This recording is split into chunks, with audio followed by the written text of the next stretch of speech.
Assalamualaikum warahmatullahi wabarakatuh. Saya Indah Punangsari. Saya di sini akan meneruskan materi yang telah teman saya sampaikan.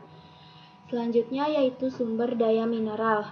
Saat ini semakin banyak minyak dan gas alam berasal dari ladang lepas pantai.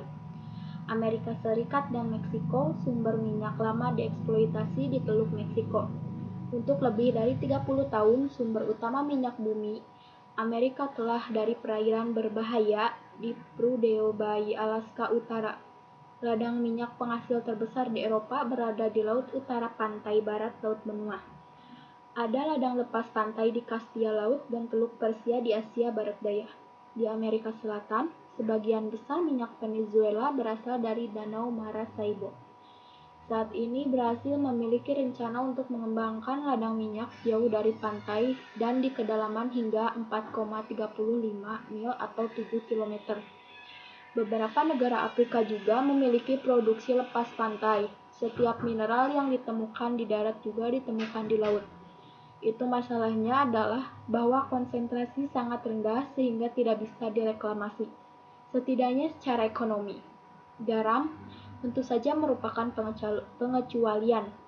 Laut merupakan sumber utama yang melimpah, murah, namun demikian komoditas penting.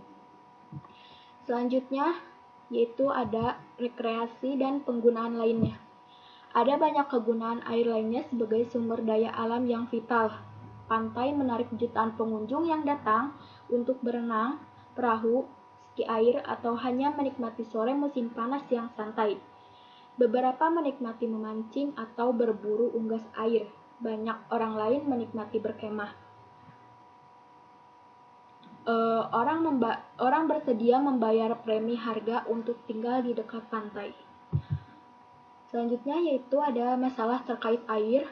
Ada banyak masalah yang terkait dengan perairan di bumi. Beberapa dari mereka seperti perikanan laut dan air tawar pada dasarnya ada dua masalah utama dengan air, yaitu kuantitas dan kualitas. Yang pertama yaitu kuantitas air.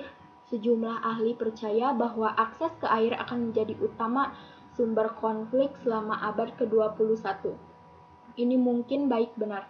Sudah ada sejumlah besar sengketa panas lebih dari sumber daya yang berharga ini. Namun ironisnya, masih ada lagi dari air tawar yang cukup untuk memenuhi kebutuhan dunia berkali-kali lebih. Aliran harian sungai Amazon yang perkasa bisa dengan mudah memasok seluruh kebutuhan air dunia, tapi Amazon ada di selatan Amerika. Bagaimana airnya bisa didistribusikan ke seluruh tempat dunia di mana persediaan air terbatas? Di Amerika Serikat, lebih dari cukup air mengalir ke Teluk Meksiko melalui Mississippi setiap hari untuk memasok kebutuhan negara. Sekali lagi, masalahnya adalah salah satu dari distribusi. Daerah-daerah besar di dunia kekurangan air. Ini khususnya berlaku untuk sebagian besar Afrika, sebagian besar Australia, dan wilayah yang luas Asia Tengah dan Barat Daya. Sebagian besar Amerika Serikat juga menghadapi masalah air. Ini terutama berlaku untuk California dan sebagian besar interior barat kering dan semi kering di negara ini.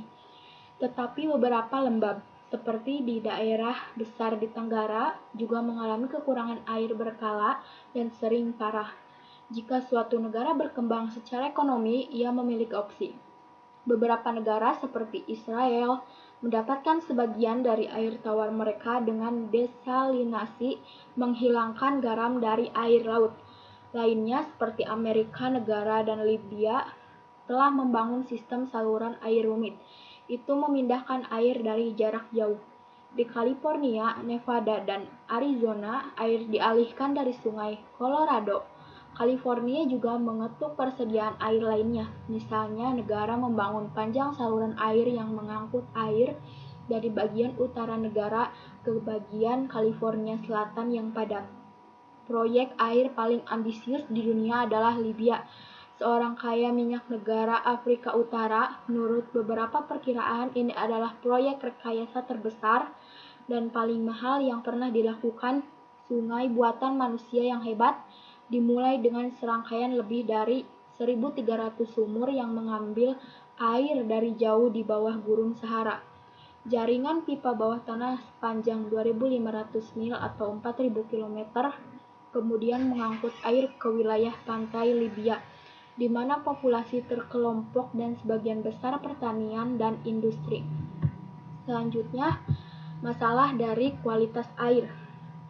Di negara berkembang, sekitar 80% dari semua penyakit dan sebagian besar kematian dikaitkan dengan persediaan air yang tidak bersih. Air bersih adalah kemewahan yang dinikmati oleh minoritas orang-orang dunia, bahkan di negara maju termasuk Amerika Serikat dan Kanada. Harus menggunakan air untuk manusia diperlakukan untuk memastikan kemurniannya. Saat berpergian di negara berkembang, saran nomor 1 yang biasanya diterima pengunjung adalah jangan minum air. Polusi berasal dari sumber yang tak terhitung jumlahnya. Manusia dan hewan, limbah hanyalah awal. Di kawasan industri, beragam jenis-jenis polutan memasuki persediaan air permukaan dan air tanah. Kegiatan pertanian dan pertambangan berkontribusi terhadap banyak polusi. Tempat membersihkan persediaan air dunia adalah salah satu yang terbesar tantangan yang dihadapi umat manusia. Itu akan sangat mahal, tapi kesehatan dan kesejahteraan sebagian besar manusia populasi tergantung pada yang kita lakukan pada air. Selanjutnya yaitu adanya bahaya air. Air dan kejadian terkait air menyebabkan banyak bahaya lingkungan. Tenggelam adalah salah satu penyebab utama kematian karena kecelakaan. Meskipun angka sulit untuk dijabarkan, ratusan ribu orang tenggelam setiap tahun. Atau banjir adalah penyebab utama kematian yang terkait langsung dengan bencana lingkungan. Tsunami atau gelombang pasang adalah bencana yang berhubungan dengan air yang disebabkan oleh geologis. Mereka menimbulkan ancaman bagi zona pantai, dataran rendah, dan di seluruh sebagian besar dunia. Itu presentasi dari kelompok kami. Kurang lebihnya mohon maaf. Wassalamualaikum warahmatullahi wabarakatuh.